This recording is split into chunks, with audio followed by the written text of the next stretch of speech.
Welcome to another edition of Real Talk with Real People. I am your host, Dr. Caroline Bethea-Jones, and I am here with my girl, Miss Renee McKinley. But before I introduce Renee, I want to introduce my co-host, Miss Anita Crum, who's going to help me interview this lovely lady here, Miss Renee McKinley. Renee, welcome to our show. Welcome, welcome, welcome. How are you? How you doing tonight? Doing great. Thank you for having me. Doing all right. All right. Miss Anita, my beautiful co-host. Hi there. Good evening, everyone. How are you, Dr. Caroline? I am wonderful. You know how we do. We go to work and come home and we still have enough time to come together to do a podcast, right? It's beautiful. Yes. Right? Yeah, beautiful. As you are this evening, looking ever so lovely. And so are you, my dear, looking ever so lovely. So good evening, everyone. Thank you for tuning in to Sister Helping Sisters in Christ Ministry podcast, Real People, Real Talk. And this evening, we have the honor of having Renee Marshall-McKinley, the owner of KYSS, which is KYSS, Keep Yourself Smelling Sweet. Love that. So I'm going to introduce her and then we're just going to dive right into the sweetness. Renee Marshall-McKinley is the award-winning CEO and founder of Keep Yourself Smelling Sweet, KYSS. She started her entrepreneurial journey in 2012 by providing a line of natural bath, body, and hair care products that promote a healthy, sweet-smelling cleanliness without breaking the bank. She makes time to give back to her community by giving her time and talents to several major and local nonprofit organizations. KYSS donates money, goods, and services to not-for-profit organizations on a local and national level. Renee is a philanthropist and speaker who facilitates workshops across the U.S. to encourage confidence and inspire others to learn more and/or start their own beauty care or candle business.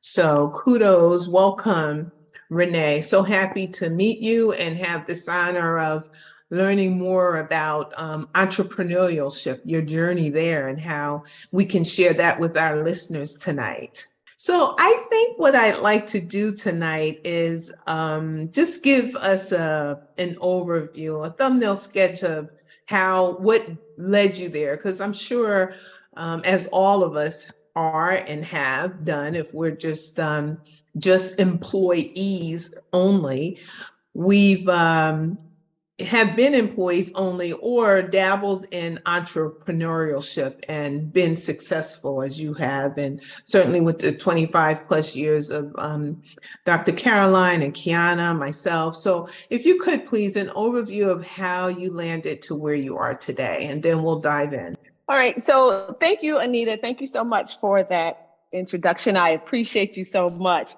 Every time I hear it, I go, wow, it's been some time since I started this business.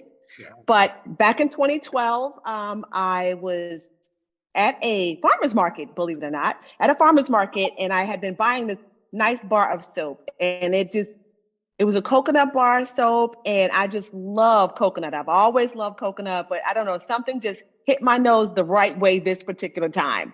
So one day in the shower, I just said, I wonder if I can make this soap or make a bar of soap myself. Completely just out of the blue did that just jump into my mind. And so I started to do some research, and I brought all the materials, practiced privately because I didn't want to say it was a business, because it was a hobby at that point. It was just an interest.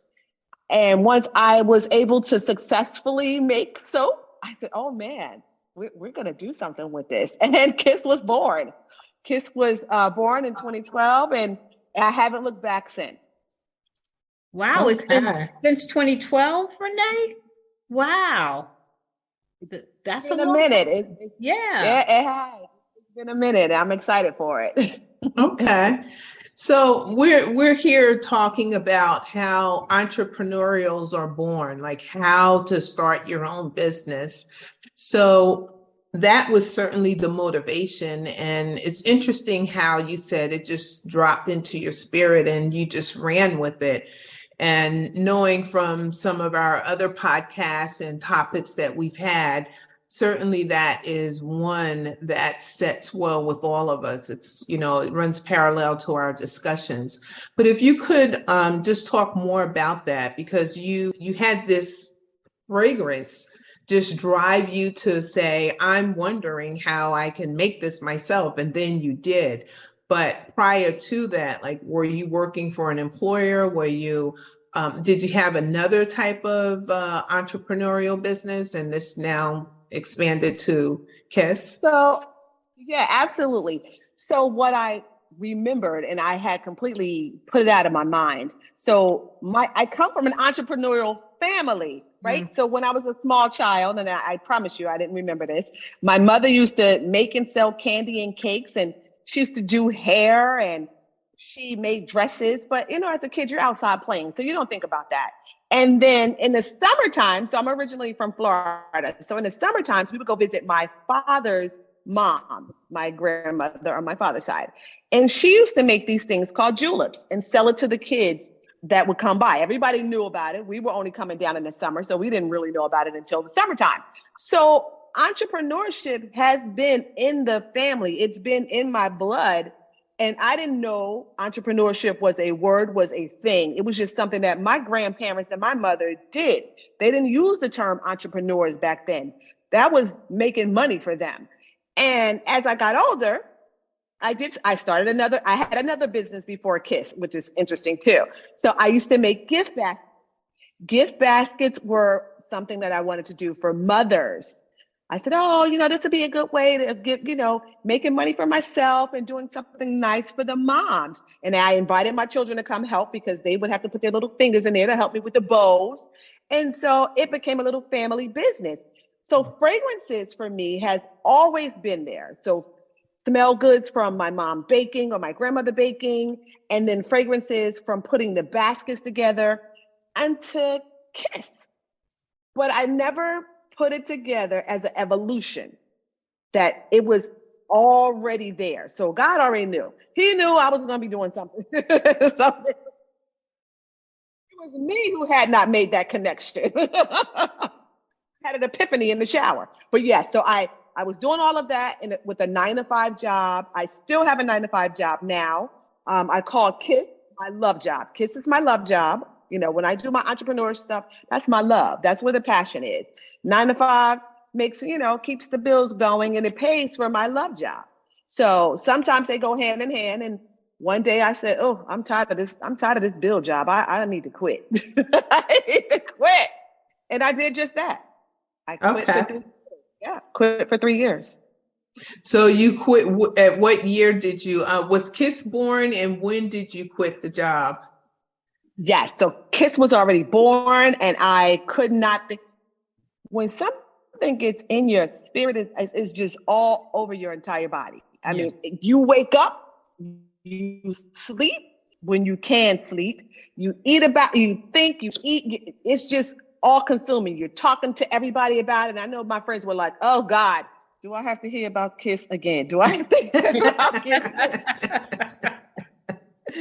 Just taking over it was taking over. I couldn't function on my day job properly, but you manage. You do what you have to do to keep your love job going. So KYSS was up and running, and I just wanted to do more things and get my hands into more stuff. But so KYSS might have been, I want to say it was 2013, 2014. And I said, that's it. I cannot. I'm double jointed, double minded right now. And I cannot keep focusing on this day job because I need to focus on this love job so I can get that going. So for 3 years, KYSS was standing on her own until my daughter said, Mommy, I need some help. You know what them babies call you. Things got to change sometimes. Okay. And so your daughter needed you to just financial support So you went back into the workforce after 3 years? And let me just tell you how God does again. So my daughter called and said, okay, Mom, I'm getting married. And I said, okay, good. We had already paid for college, boarding school, college, high school, got our car after she graduated. I thought we were finished with all of that. But she said, oh, yeah, well, we're getting engaged. I think you and Daddy got money for me to get married. I said, oh, what? It's like, what's that? I paid my dues already, right? I'm finished, aren't I? She said, well, tradition says. I said, oh, okay, now we traditional. So I said, God, just as plain this day. I said, okay, God, this baby child, and she was my youngest. I said, this girl child is telling me she needs some money and she needs me to go back to work. I said, gosh, I need money like I was making in IT. Okay, so I'm gonna have to just go back to work, make this money, and do what I have to do for her. And do you know, God, a couple of days later, God had one of my colleagues call me. So a seed was planted. My former manager had a position opening up in her new area. She called one of my colleagues and said, call Renee. The colleague called me and I said, hey girl, what's going on? Because we're still friends. I keep my friends close to me. She said, your old manager wants you to call her. I said, oh God, what's this? Now I had just asked God to open up the door, but then I questioned God when he opened the door. So I said, yes, ma'am. Tell her to call me. She got my number. Now I'm a big girl because she need me, she need me. So I'm like, tell her to call me. She got my number. She called me and said, okay, you know what you're doing. We're doing similar work. I need you to come back and be on my team. I said, Lord, have mercy. Lord, have mercy. You did that. You did that for me. Just as plain as that. So you were in your background is in IT, and you went back to work for how long were you there before you left again, and now with KYSS full time? So I was there about, I want to say 7 or 8 years. Okay. KYSS ran itself for 3 years, or maybe a little bit longer. And then I've been back now for oh my God, I think it's almost 5 years I've been back. Oh, okay. All right. But circumstances are different. I'm able to manage it a little bit better. Things are evening out. So it's okay. It's all right. Yeah. And, I think what's important for our listeners is for them to understand that their business could be, their side hustle could really be on the ground running hard, making sometimes equal pay to what they're making or not, but it just seems so good. But yes. Would you agree that there's a process to make that leap, to take that leap? Because when you're having that steady Eddie paycheck, like you said, it feeds your business. It allows you to have the bills paid. And then at the same time, you're developing and nurturing and growing your business. So let's talk about that. Because we have listeners that are listening in and they're on the precipice of, getting ready to just go out there and just take that leap. But we all know Caroline and also Kiana with her Hycolution business.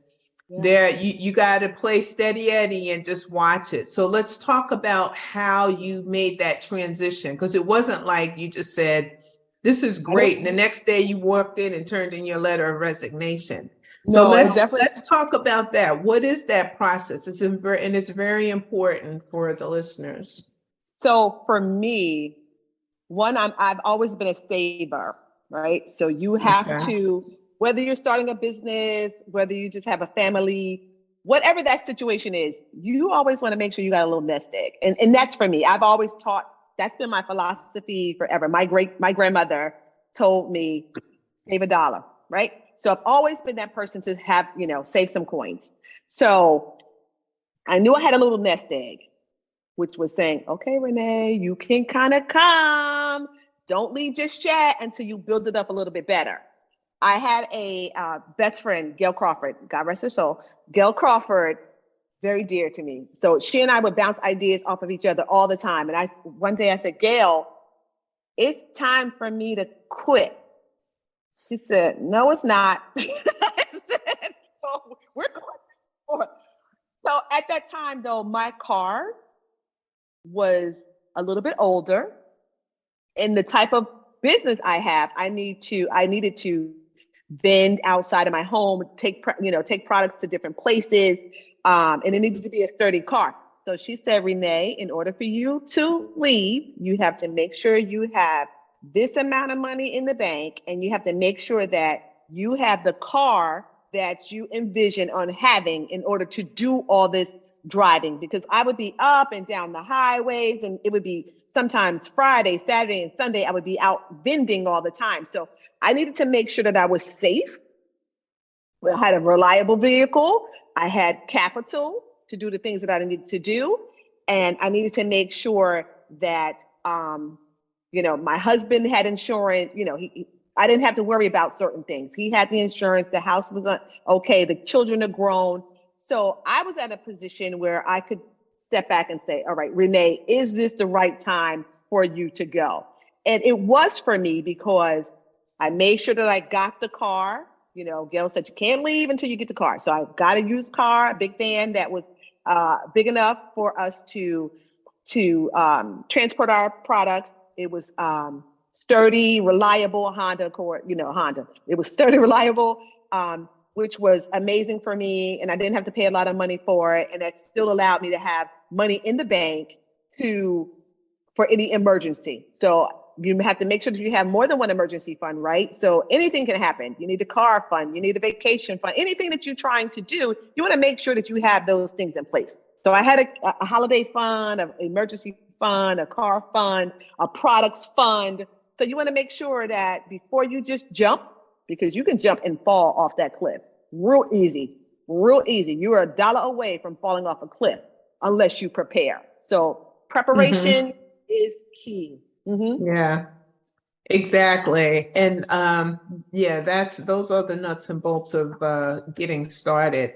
So and everyone's dollar amount is their own, but that's Absolutely. the place where they need to evaluate, take an assessment, what are your savings?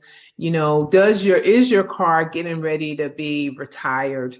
Yes. It's like you take care of those major things before you venture out. Absolutely. Yeah. All right. So I think that that's probably the first area, and that's like secure your home base to make sure that you're on good footing. Absolutely. All right. So once you're on good footing, you're secure financially. What's the next step that someone that is getting ready to be an entrepreneur would do? So my next step, fortunately for me, my name was out there because I was a 52-week vendor. Ooh. I was coined a 52-week vendor because I still had my day job at that time. I still had a day job, but I had to become a brand that was recognizable. Of course, your face is your brand, but people need to associate the name of your company with your face and your products. So I had to make sure that I was in as many places as possible. And what was great is because I did that early on, people started calling me. I didn't have to worry about setting up a schedule to say, okay, I got to go find events and venues to participate in. People were calling me all the time. It was so great that I had to, at one point, get a couple of representatives to help me out. And God bless my sister circle, because my sister, a couple of girlfriends, they would always show up for me. I had to train them and how to sell the product, and they were out there doing the game, doing what they had to do. And of course, you need to pay those people who are working for you. Even if it's family, you have to make sure you got a little pot to pay them as well. So if you don't want to burn bridges by saying, hey, you family, come do this for me. No, it's a business. You want to get paid, they want to get paid too. So, so that's the next thing, making sure that, people know who you are, know where to find you, know what you're offering, making sure that you have some type of support, some type of help, because you can't be everywhere. And that was another thing. I was trying to be everywhere. I was trying to be, I was spreading myself too thin. So that's why I also needed to get some help in those areas of being at other events for me. So that was another area. So brand recognition, being at these venues, people, knowing who you are. So, just getting your name out there was the next step for me. Yeah. And talk about brand recognition. That's a biggie. It's your marketing. It's your familiarity, tried and true. And so you've been building that over time. So Absolutely. it does, that's the side hustle. The side hustle is, you're in your 9 to 5, everything's good at the 9 to 5, and you're doing this as a hobby, but over time, because of your investment in it and the nurturing of your products, yeah, you're out there. People know who you are. You said 52 weeks, 52 weeks you were there? I was coined the 52-week vendor because for many years, every weekend, it was either I was a pop-up vendor, I was teaching workshops, I was flying to different states, helping with their camps. I was supporting links or supporting, churches, sororities, anybody who was calling me, I was showing up for them. That's pretty awesome. And that is your brand awareness. So branding is key. Critical. Yeah. How did you come up with the name KYSS? Okay. So my daughter will take credit for this. My daughter, Jocelyn. So I always loved the name KISS, KISS. When I initially thought of a business name, I was like, I'm going to use KISS and it's going to be cute. We're going to be smelling sweet. And so the name was Keep It Smelling Sweet. I was like, I got it. I got the acronym. I got it. We're going to keep it smelling sweet. And so I pitched it in front of my kids. And then one day I was like, oh boy, wait a minute.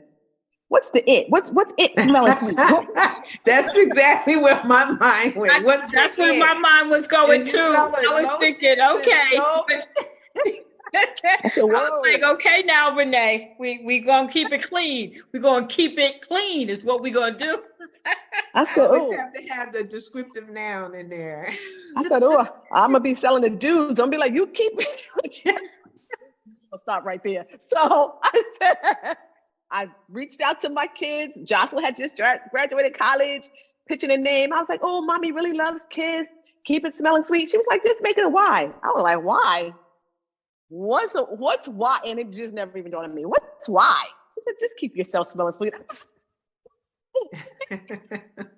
What college money paid up? What college money paid up? That's all it takes sometimes. All it takes sometimes.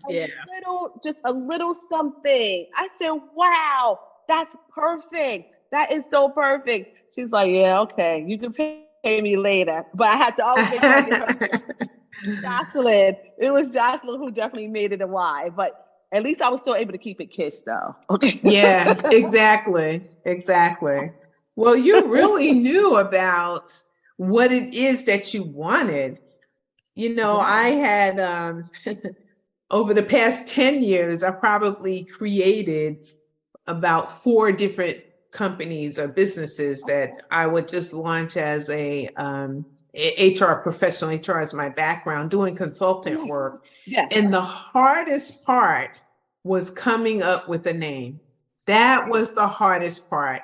And, the funny thing about that story is all that time, all those different companies, business cards, websites. Yes. I've only did it during the pandemic. So it took the pandemic for me to say, you know what, I'm just going to do this. And I came up with a name. Yeah. With the help of a business coach. So, because again, it was in my head. I haven't had like your track record. Everything was really intuitive for you, and you were inspired and moved, and you responded to the movement and the inspiration, and it just kept birthing and leading you on.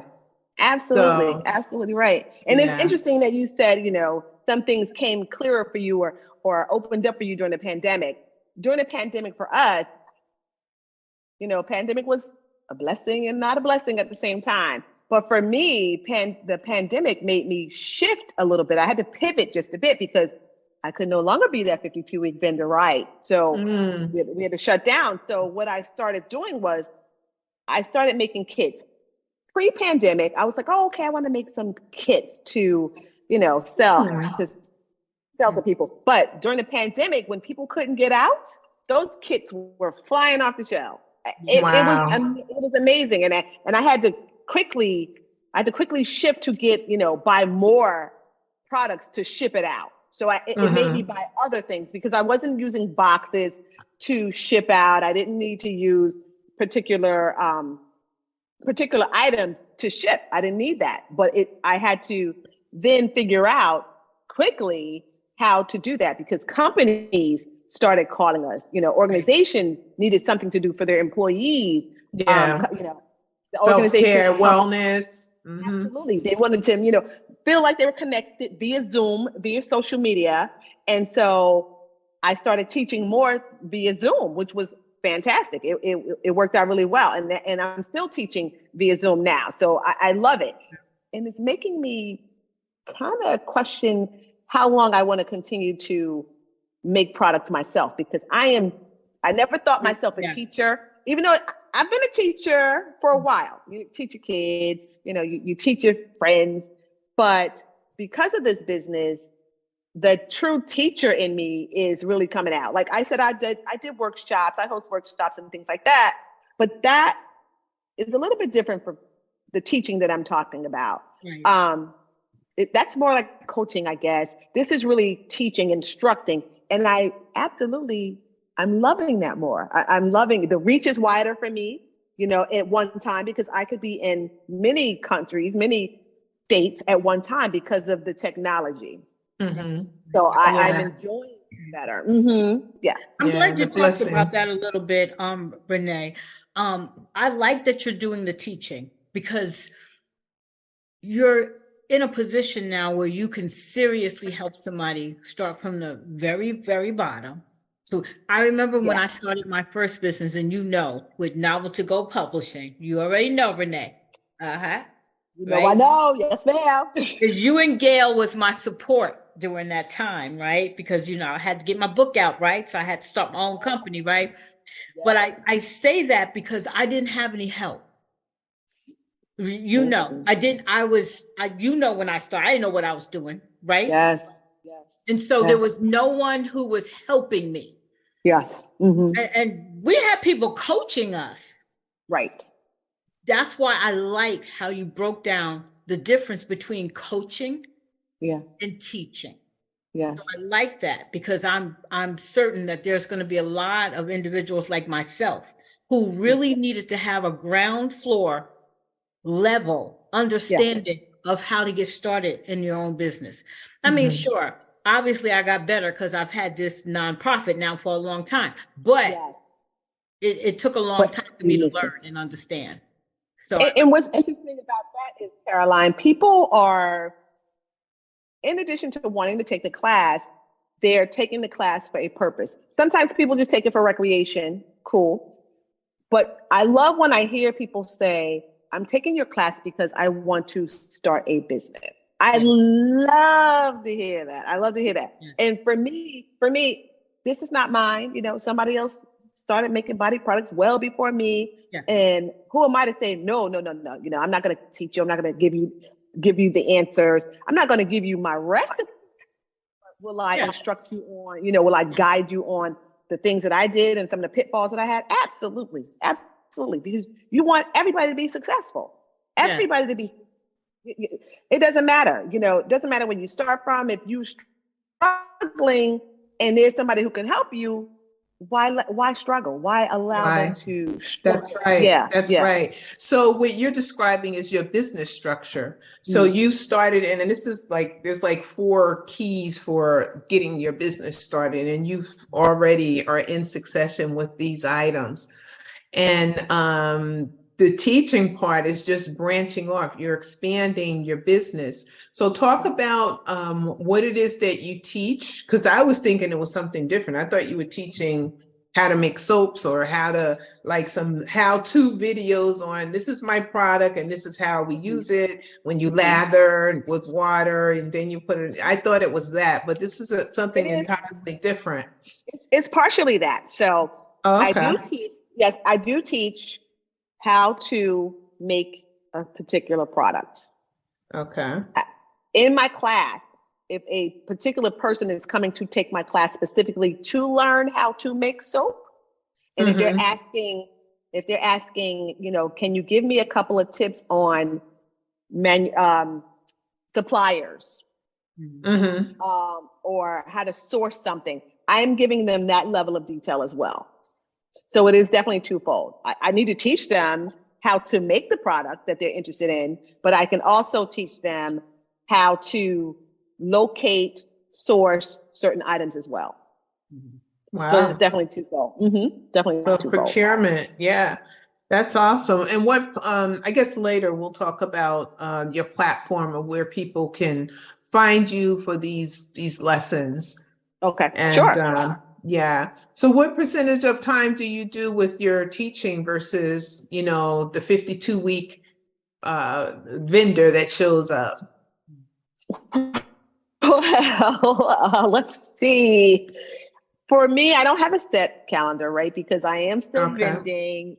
Okay. I am still at my 9 to 5. What happens is I have to make sure that my calendars are in a row. You know, you got to make sure your ducks are in a row. So what happens is somebody says, oh, you know, are you available to do a workshop, or are you available to teach this weekend? So I got to make sure that everything is in alignment. Do I have enough products to teach them? Do I have enough time to ship out something? Do I have enough time to whatever, you know? So my calendaring has to be up to par 100%.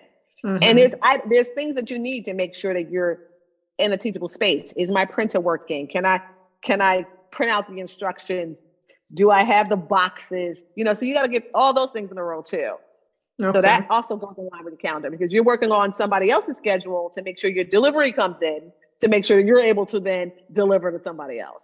So it all kind of goes in hand. So the percentage is hard to say. Sometimes I can have a week, I can have 4 classes, you know, after work. Sometimes I could have 1 class, but the 1 class could have 80 students in it. So I don't have to have a class every day, you know. Got you. It averages out. Yeah, but I like how you're now expanding the business. You know, that's your structure. So over time, so since 2012, you've been working at the business. When did you start to incorporate the teaching part? I want to, so right before pandemic, so 2019. Wow. I started doing. Now, prior to the pandemic, was that an idea of yours to do the teaching, or was that part of your pivot? It was in the back of my mind. It was in the back of my mind, but I was still, you know, in the beginning, you're learning yourself and you're having so much fun meeting everybody. I mean, I was meeting celebrities. I was going to strange places. People were flying me out to their location. So it wasn't like at the forefront of my mind. But pre-pandemic, right before the pandemic started, I was like, man, I need to start building these kits. I want to start teaching. And that was because I was hosting workshops. So I would come, someone, you know, an organization, Caroline will know, an organization would call and say, we want to have a girls' day, a girls' spa day. So that's really what prompted it to get started. I was hosting these spa parties, and I was like, man, I could just teach this stuff. And wow. So it was just like a progression of things that was happening that just led up to it. And you just have to be open to what's being dropped into you, I guess I want to say, because I love it. I wasn't following, you know, anybody else. It just was an idea. Oh, maybe I should do this. But, you know, in the back of your mind, you know, it's all God. Because I know nothing. I was mentioning, you know, she didn't know how to start or whatever. I knew nothing. I had something smelled good, and it just started everything. I love that. Boy, do I love it. Yeah. Renee, I do want to ask you a couple of, I know maybe that Nita was going to get to it, but I want to ask you a few questions because I want to have some time for someone else here to be able to ask a question. So let's talk about how you actually started. So like registering your company name, the website and the product and all that stuff, packaging, labels, money, how much money that you spent, because these are all of the bread and potato stuff, because you know, starting a business is expensive, especially when you're talking about products. Because you and I have talked about, because you know I make my shea butter. So you and we've talked about that. So buying the product that you need and then pricing it so that, you know, you're making a profit, or else you'll just basically have a hobby that is not paying for itself. So let's talk about that, because a lot of people get stuck in that and they end up spending more money than what they're actually bringing in. Yeah. So you want to absolutely, for me, my how I started, I registered my KYSS, right? And you know what? Let me be honest with you. I hadn't registered Keep Yourself Smelling Sweet. I hadn't trademarked it. That's what it was. I didn't trademark that name. So the reason you want to trademark your name is because if somebody else uses your cute name, you can, you know, sue them, cease and desist. But what happened was, what made me trademark my name is my aunt was doing a vending event for me at a hospital. And the gentleman who called her, you know, set it up, called her in and said, you know, what's the business name? And she was like, KYSS, Keep Yourself Smelling Sweet. He was like, oh my God. Oh, I love that name so much. If she doesn't, if it's not registered, if it's not trademarked, I'm going to go and get that name. I was like, whoa. So she came home and either she called me or she came home and told me about it. That very next day, I was on the trademark. I was on the trademark scene because I was like, wow, but you don't know what you don't know, right? So even though he was saying that in jest, hopefully it was in jest, but that sparked me to do what I needed to do. But so the first thing that I actually did, I went on GoDaddy, excuse me, allergies. I went on GoDaddy and I got my domain name, excuse me. I have such bad allergies. I got my domain name. That was the first thing you do. First thing you do is don't tell anybody, because somebody else might want that name. Sometimes you have to move in silence. Right? Because you don't really know who has your back, and that's okay. You start in silence. You get your basics down first, and then you explode. You know, you tell everybody. But you want to make sure that your name is available, right?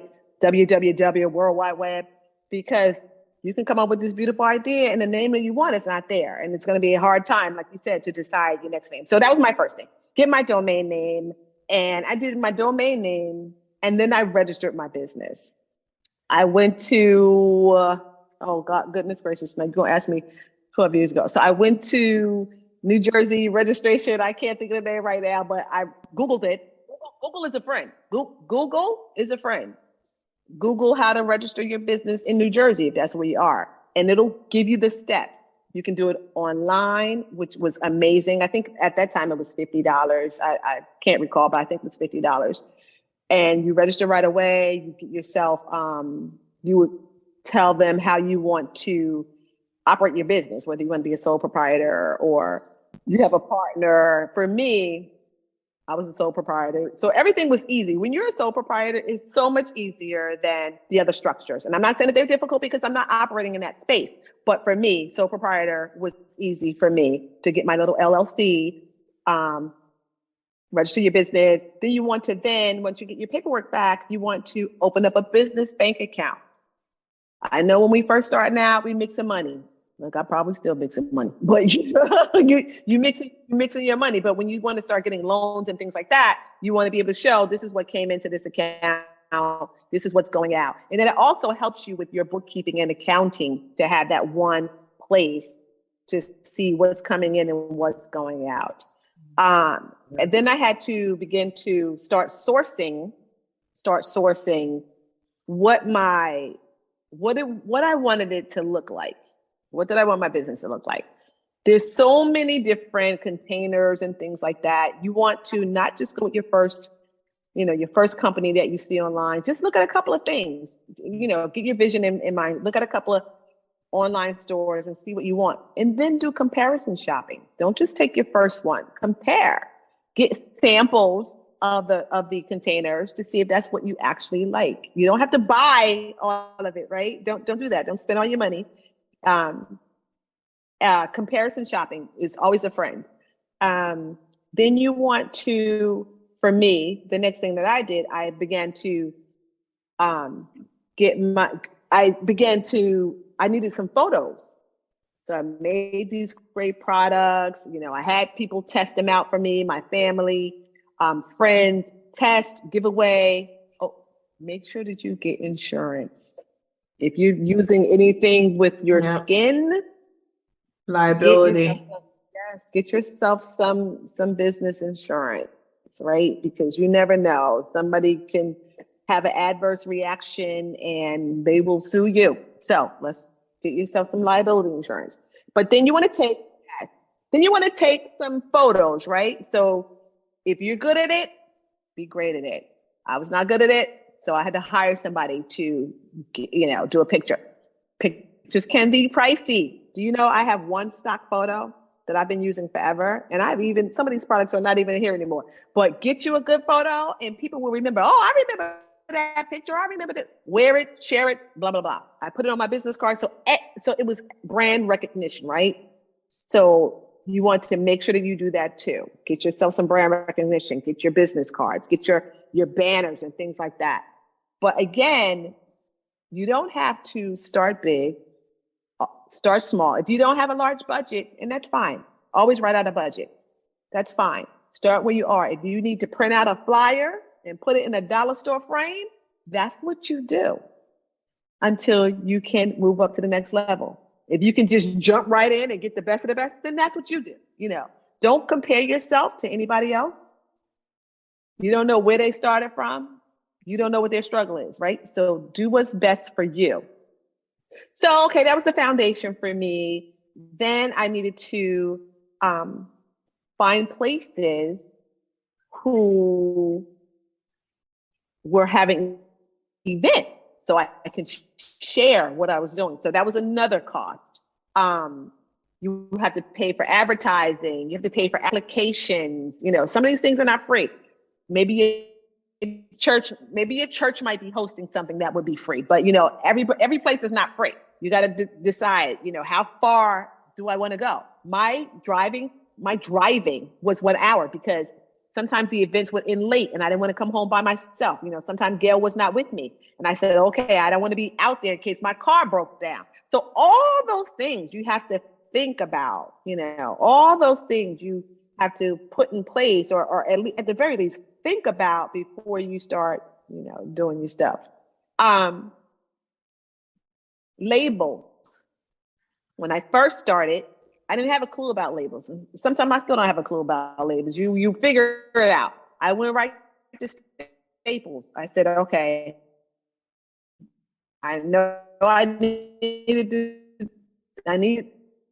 to put everything for allergy purposes. Google online. Google is your friend.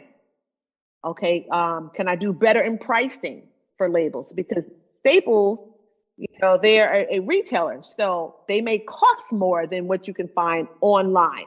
That's why I say, start small, start from where you are, but then once you know better, then you do better. You got to factor in ink, am I printing them myself? Am I going to hire somebody to do labels? It's so much. Yeah, it's so much that goes into it. But, I would never tell somebody, do this. This is the way. It might have been my way in the beginning. It may not be my way now. It might not be your way in the beginning. It might be your way later. But you want to be able to have options and know what those options are. Caroline, I hope that I touched on what you asked me. No, yes, absolutely. You're answering all the right questions. I just want to make a comment to what she was just talking about, that last piece of it, where you're talking about the ink and all these other things that are business. Definitely, as you stated, have the bank account set up, and banking for your business is for your business. Those items for your ink, your paper, your computer time, even in the office space, all those things have to be designated because there will be taxes that you have to pay at the end of each year, or actually every quarter. You should be paying into taxes, and have a tax accountant or a CPA to help you with those things, because the last thing you want to do is have to owe taxes at the end of the year, and you get penalized if you're not filing for your taxes on a quarterly basis. So those things are super important when you talk about registering your business. Mm-hmm. Thanks, Anita, for mentioning that, because I was going to ask about the taxes, because taxes are important. Yeah. Especially when you're starting your own business, because you don't realize that you have Uncle Sam. He will get you, and you know, it's only 3 letters, IRS, but I am terribly afraid of that. But you want to make sure that you keep good records, right? Keep good records. Keep, every receipt. Your accountant, accountant is your friend. Some people use a bookkeeper, you know, to help them differentiate. I just give all my stuff to my accountant. You know, some accountants are CPAs and vice versa. But if you don't at least keep good records, you will not know what's going in and what's coming out. You won't know if you're making money. And sometimes, you know, in the beginning, you may not make money, but you'll learn to, okay, well, I don't have to spend this much on this next year. This didn't sell for me this time, so this might not be an item that I'm going to continue to offer. But if you keep good records, even if it's just a simple Excel spreadsheet, and if that's not working, look, use a notebook. I write notes all the time. Start with that, but then, you know, as you learn better, you do better. Get yourself an Excel spreadsheet and keep it moving. Yep. Right. The business account is good for those accountings, because everything is accounted for. You have your itemized statements and you know where the money is going. But Caroline, did you have any other questions that you had? If not, I think we should open it up. We're coming up on the hour. Well, yeah, that's what we're going to do. But I wanted to just make sure that I went through everything that I wanted to go through on the list. I know for a fact that we have a couple of people here who are interested in starting their own business. And I know Kiana has started her own business with Hikolution. And I'm wondering if any of this stuff that Renee has shared with us has been of help to any of you. So I know that it's dinner time or it's after work time. We got the little children. We're trying not to show their faces and all that stuff. But is there anything that you want to ask Naja or Kiana, business questions? Because I know that the two of you, I know Naja, you are interested in starting a business, and Kiana, you have started yours. So is there any questions that you want to ask Renee while we have her here? Yes. That is Naja. Hi, Naja. Hi, Renee. How are you? I'm trying to start my video. It's like, hi. I'm great. All right, ask her your question. It's all right. It's all right. I heard I'm actually looking into starting a skincare line. I am very huge on skincare. I love skincare. Try to take care of this baby. It's a large organ, right? We got to take care of this, and we'll take care of everything else. So my question is, should I look for a targeted audience, or should I try to reach the masses? Because I know they have, when I look at skincare, I know a lot of things are different for pigmentation, different people. Are you asking what should you focus on? What's your focus? Yes. What should I just focus on? Because I have a product that I have. So for me, with what I know, right? So, but I think what I heard her say was, should she target everybody? Look, am I trying to sell to everybody, or am I just trying to get a small group? Yeah. So for me, this question comes up all the time. We want our product in everybody's hands, right? Mm-hmm. But can we absolutely get our stuff into everybody's hands? One is not all skin products are not made for everybody. No. That's number one, right? So, but for me, you want to take a small segment, right? You want to start out small. Take your small segment, see how they receive your product. If that's not the right hair butter, now we know hair butter is not for everybody's hair. Yeah. So it can't be for the masses, right? It's not going to work. Caucasian hair, they don't really like greasy, heavy stuff in their head. So you have to have a target audience, right? Because all products are not made for everybody's use. Right. To look, I'm just keeping it real with you. Everything is just not for everybody. For me, of course, I'm going to do some hair butter, some shea butter and all that kind of stuff. Because I know my people, my sister people, that's what they're using. Yes. Everybody could use a shea butter on their skin. Sure, that's fine. But, in terms of hair products and things like that, that might be a little bit different. So you would definitely have to have a selective target audience. Hopefully I answered your question. You did. I have one more. Sure, go for it. Now, so my thing is, I'm thinking, now, should I start off product-wise? Should I start off with one main product and then see how it goes and then add additional products, or start off with like 2-3 products? Because I don't want to overwhelm myself. And let me tell you, you hit the nail on the head right there. I came out, so I started my business because I wanted to make a nice bar of soap, but then other things just started coming. And I was like, wait, I'm going nuts because I'm trying to make all this stuff. I'm trying to satisfy everybody. One person might really love this, and then 12 people might love something else. And then now I have all these things that just not matching up.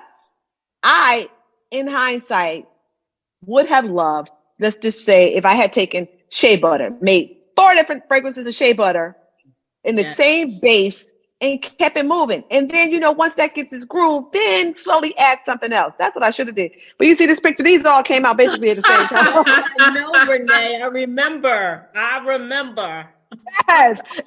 And what's interesting is even when you are at a vendor event, people are like this. They're smelling everything. And they're like, oh my God, I don't know what to take. I don't know what.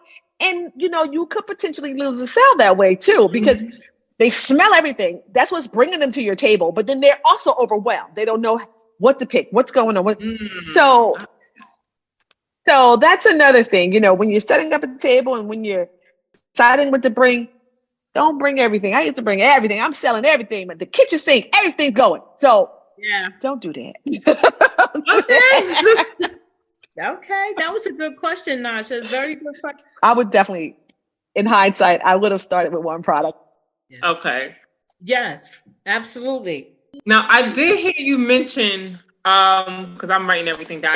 I have a notebook. I did hear you mention that. Any other questions? Anybody else? The liability insurance. Yeah. And I was like, I was curious. And I think that's probably one of the reasons why I haven't started. And I've been trying to start for years. I even spent money on stuff. And I made like one little thing for myself. And I was just like, okay. And then I got bored and I just said, okay, I'm done. But I'm trying to not get bored because there's so many, I overwhelm myself. So many products, so many things to use, so many different types of oils. And I'm just like, oh my God, what to do? So it's just like, what do you call those? Like a focus group. Yeah. So, and I was saying to myself, like, how do I try a little focus group or something to see who likes what?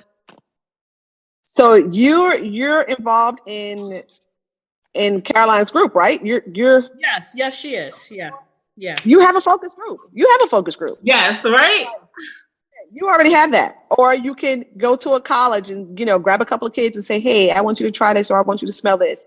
And they can do it anonymously. You don't have to put the label, but you have to tell them what's inside, right? Mm-hmm. Or your church, get a couple of ladies and say, look, smell this, tell me what you think. How does this feel? So focus group is great. I use my family, and my family is brutal.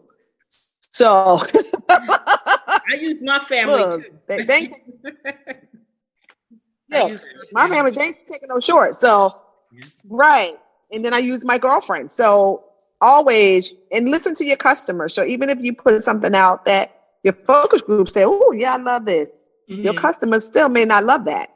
So then that'll let you know, okay, well, I might need to take, not make this again or remove this from the selling floor. Okay. Right. Did I answer your question? Okay. Mm-hmm. Yes, that makes sense. Thank you. All right. Thank you, Naja. Welcome. Good luck. T, do you have any questions for Renee? No, Renee, I don't have any questions, but I just loved hearing about your journey and just sharing with you the struggles of having a business. I've had my LLC since 2019, so it's still chugging along. No employees, though, just doing all this alone. But it's so spot on what you said about just how your family and your friends, that's your first focus group, your first customers. That's where you pitch all your stuff to. So that's very true. Before you go out in the masses, you just kind of, use what you have. You don't got it too far. And even as KYSS is chugging along, and I'm grateful. I'm grateful for every person who loved it, every person who didn't love it, every person who, this group right here, I'm just grateful for it all. Even though, I have my love job, my day job, there's still room. I don't know, there's always something pulling in your entrepreneurial spirit. So I've even in the midst of a pandemic started another business. So, congratulations. All right. So, Renee, that actually brings me to my fun questions, because I have some fun questions for you too, and my first fun question was, what is your current passion project? And here you go. Already talking about your current passion project. So please, please tell us. My current passion project is called Bells in Bloom. Bells in Bloom is my new baby. So in 2020, yes, pandemic hit. 2020, my father passed away early in March. So he passed right at the time where we could bring all the family in. God is funny. That next week, the world was shut down. So he was able to get his send off the way he needed it. But my birthday was coming up in October. And I said, oh man, I want to do something nice for myself. I was feeling myself. I want to do something nice for myself. And I was like, gosh, how am I gonna do that? And so my daughter's a photographer. I said, Jocelyn, you think we could have a photo shoot? I was looking through this magazine and I saw this beautiful black lady, dark skin, just like me, beautiful black lady with this bright pink outfit. Her outfit was this hot pink. I said, you think we could do a monochrome photo shoot? She said, absolutely. So she said, absolutely, Mom, coming up. So I said, maybe we'll do it next year, because it's too late to get people together and it's the pandemic. She said, no, we're going to make it happen. So I sent out create this flyer like 3 weeks in advance. And I said, ladies, it's my birthday. I want you to show up in the fall monochrome colors. I was thinking, my core girls was going to come up. I have, it was 10 of us, 10 core girls. And I'm thinking, okay, yeah, they're going to show up for me. That's fine. Well, I wound up having, I think, 20 plus girls that show up, and they were ready for it. It was amazing. We just grabbed a free space on the steps of East Orange City Hall. The ladies looked lovely. And that picture was circulated through all of East Orange on their social media. It got picked up for a magazine it blew my mind, because that was never even a vision, a thought of mine. I was just trying to get a nice picture so a girl could feel good. So it made women feel good. It made, my daughter felt good because she was able to support her mom. And then it just birthed a new business. Somebody in the crowd said, come, please share. Speak it. Bells in Bloom. But is it photographs? Is it you going out and taking photographs of women? This is what it is. It's now, because the girl said, Renee, when you do this in the spring, I'm going to show up. I was like, in the spring? My birthday is in October. I'm not doing this in the spring.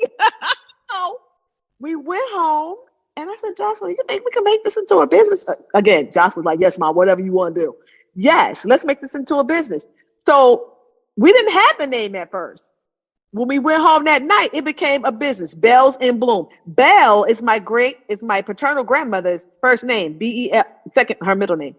Mary Bell. B-E-L-L. and bloom. Women are always blooming. Women are flowers. We're precious. We bloom under the worst circumstances. We bloom over the best circumstances. So we're always blooming. So Bells in Bloom became a business that next night. But on that same note, you know, I was talking to you about Gail, which was my bestie. I wanted her to be in it, and she did not make it. Do you know that next morning, Gail had passed away?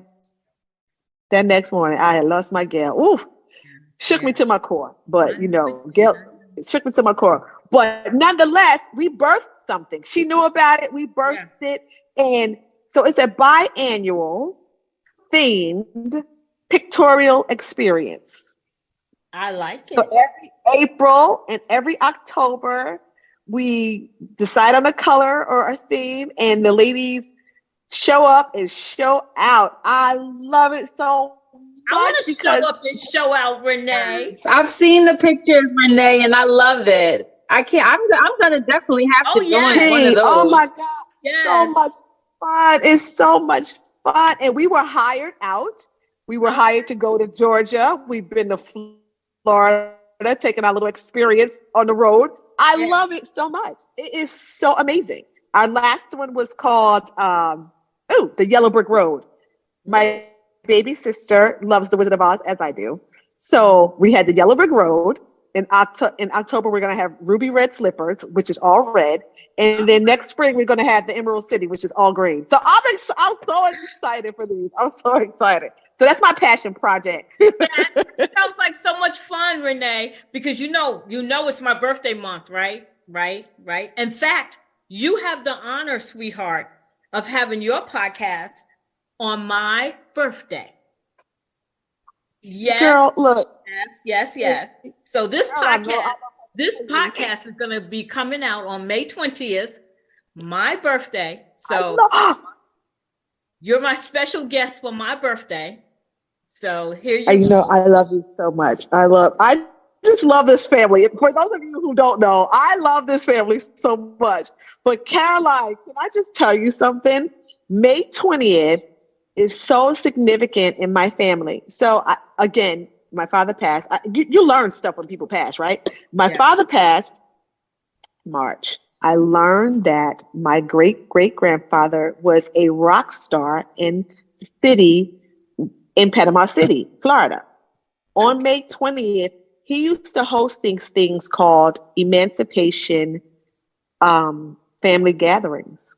Okay. The whole entire city of Panama City would come out to his Emancipation gatherings. So every May 20th now, I host a family Zoom for people who are our family who are all over, to get online, and we just talk and meet and greet. It's called the Masalina Family Zoom, and it's amazing. We started 2 years ago. It's amazing. I love it so much. But out of adversity, things just birth, they grow, it festers in your soul that you just gotta do it. You just gotta do it. Absolutely. And I just want to say, I think that birthdays are now the running theme for, as we conclude this podcast, because you mentioned about how your second passion, the Bells in Bloom, started on your birthday. And it shares a very similar story on how Hikolution was launched, which I did that for my birthday. And it was supposed to just be a one-time thing. But just like the people that asked when your next photo shoot was, everyone was asking me, well, when's the next hike? So we really can't discount what doing one thing for your birthday, how you want to celebrate, could really turn into something that changes your life. And I also want to say that I believe Gail is my birthday twin. Yes, she is. She is? Yeah. So look at how much in alignment this whole conversation is around these dates and around what happens on our birthdays. Like, I think that's something special that we all share. We are in a line, because one last thing. So your mom had her novel to go publishing, right? Guess who just wrote a book? It's not published yet, but it's about to be published. Your girl done wrote a book. You wrote a book. Look at you. You just doing it all, Miss Renee McKinley.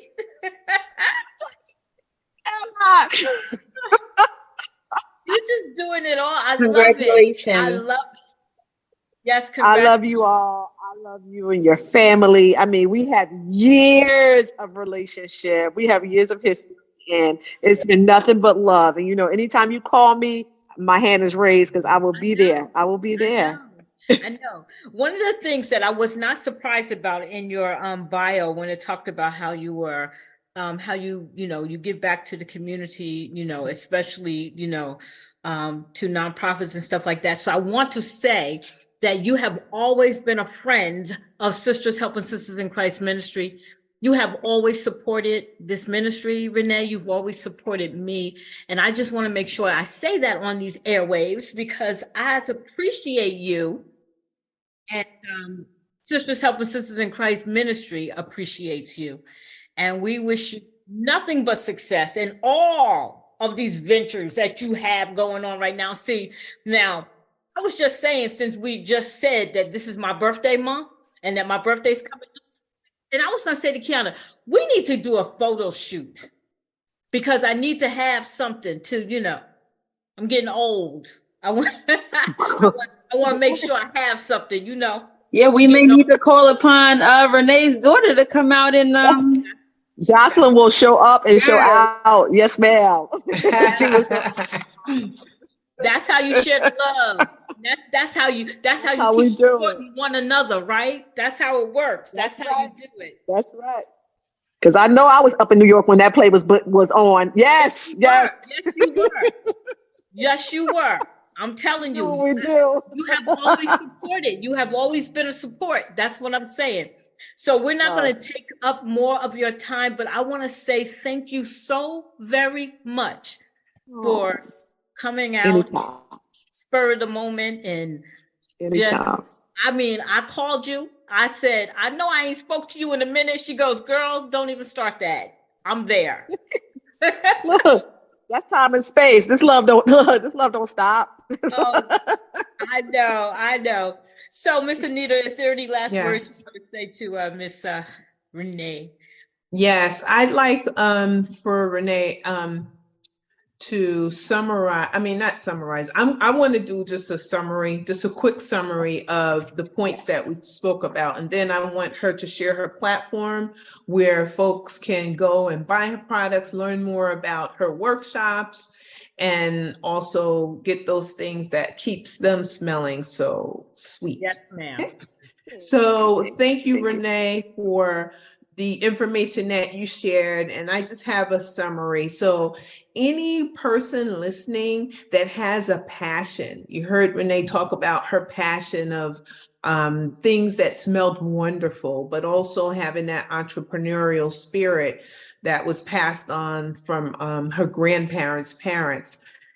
If you have a passion or you have a creative gift and you want to go into business because you're so passionate about it, there's 4 basic areas for starting a business, which Renee shared. The first one was not in any order, but these are what you need to keep in mind.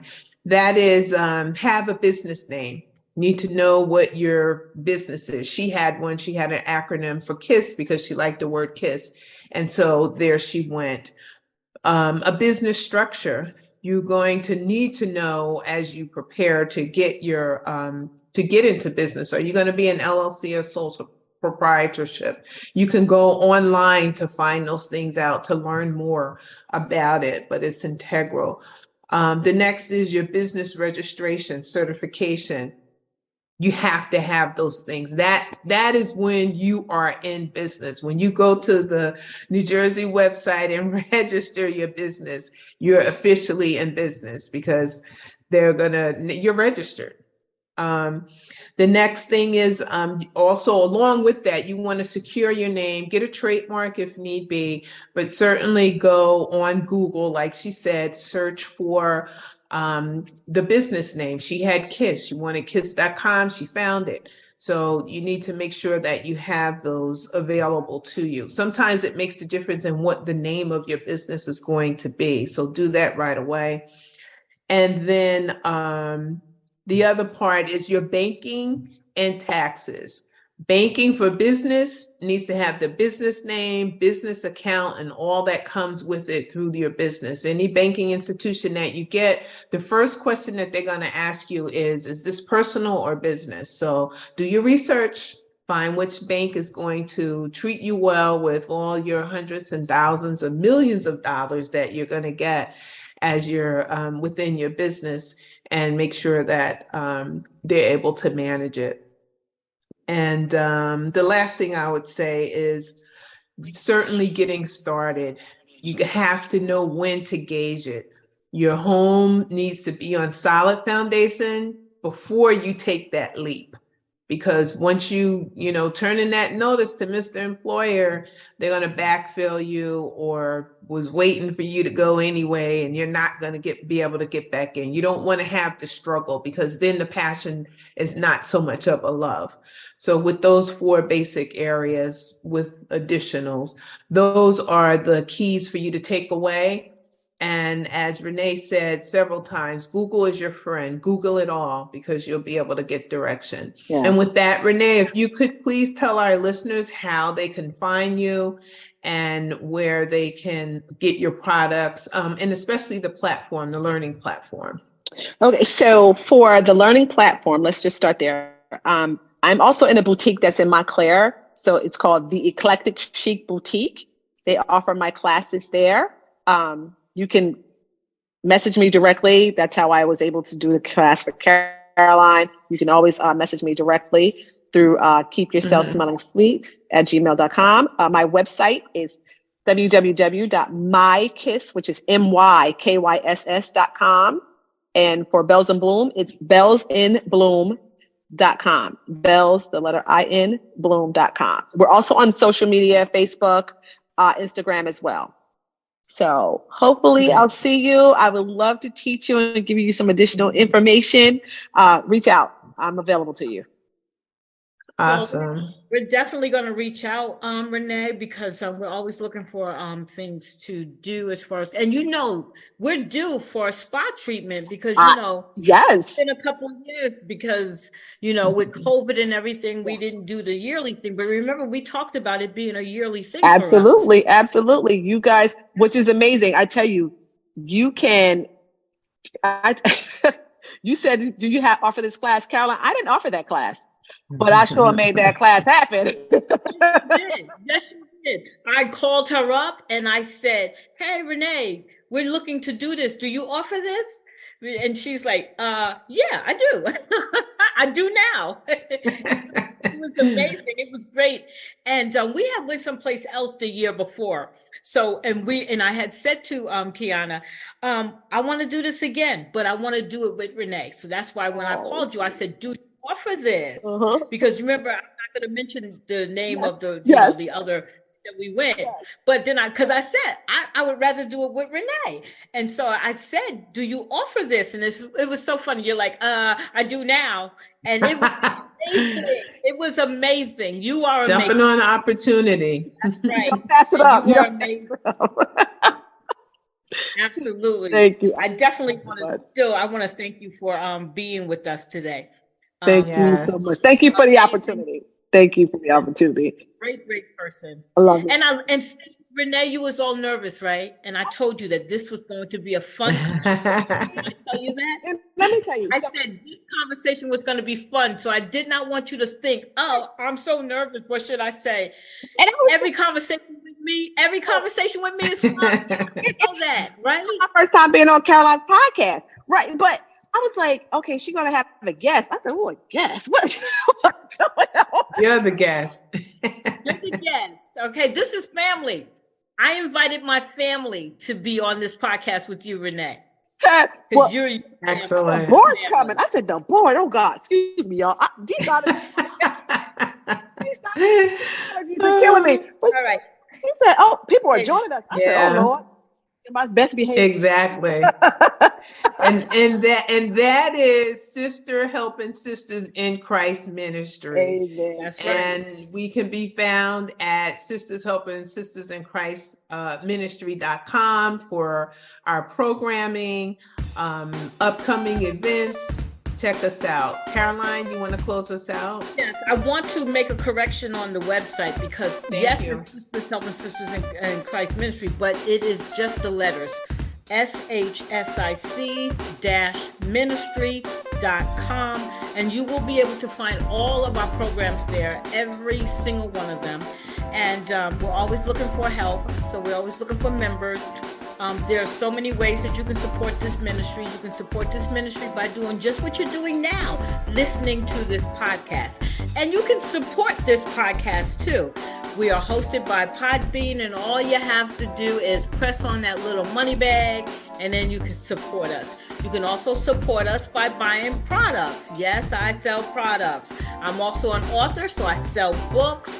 I sell, well, not as good as our guest here, but I do have some hand lotions and shea butters that we sell to help support this ministry. So please come join us.